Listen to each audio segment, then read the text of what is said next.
അഗ്നിരക്ഷാ നിലയത്തിന്റെ നേതൃത്വത്തിൽ December 6 civil defence and home guard raising day ആയി ആചരിച്ചു. കോതമംഗലം അഗ്നിരക്ഷാ നിലയത്തിൽ assistant station officer Satheesh Jose പതാക ഉയർത്തി. സിവിൽ ഡിഫൻസിന്റെ വിജയം പൊതുജന പങ്കാളിത്തത്തെ ആശ്രയിച്ച് നിലകൊള്ളുന്നതിനാൽ രാവിലെ 9-ന് പരിശീലനം പൂർത്തിയാക്കിയ സിവിൽ ഡിഫൻസ് അംഗങ്ങളും സേനയുടെ ഭാഗമായ ഹോംഗാർഡ് സേനാംഗങ്ങളും കോതമംഗലം നഗരത്തിൽ നടന്ന പ്രചരണ ജാഥയുടെ ഭാഗമായി. സിവിൽ ഡിഫൻസിന്റെ പ്രാധാന്യവും പ്രവർത്തന രീതികളെ കുറിച്ചും പൊതുസമൂഹത്തിൽ അവബോധം സൃഷ്ടിച്ച് ജനങ്ങളെ സിവിൽ ഡിഫൻസിലേക്ക് ആകർഷിക്കുന്നതിലേക്കായി നിലയത്തിൽ ബോധവൽക്കരണ ക്ലാസ് സംഘടിപ്പിച്ചു. റേസിംഗ് ഡേയുടെ ഭാഗമായി ഒരാഴ്ച കോതമംഗലം താലൂക്കിന്റെ വിവിധ ഭാഗങ്ങളിൽ ബോധവൽക്കരണ ക്ലാസുകളും മോക്ക് ഡ്രില്ലുകളും സംഘടിപ്പിച്ചിട്ടുണ്ട്.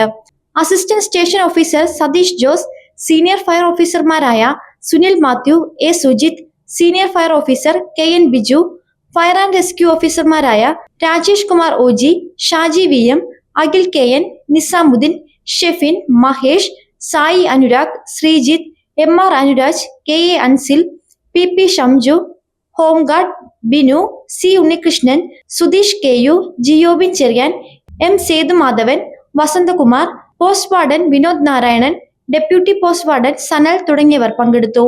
സിവിൽ ഡിഫൻസിൽ അംഗമാകുന്നതിനായി കോതമംഗലം അഗ്നിരക്ഷാ നിലയത്തിൽ നേരിട്ടെത്തുകയോ 101 അല്ലെങ്കിൽ 0485 2822 4220 എന്നീ നമ്പറുകളിൽ ബന്ധപ്പെടുകയോ കേരള സിവിൽ ഡിഫൻസ് വെബ്സൈറ്റിൽ ഓൺലൈനായി അപേക്ഷ സമർപ്പിക്കുകയോ ചെയ്യാവുന്നതാണ്. ലൈഫ് മലയാളം, കോതമംഗലം.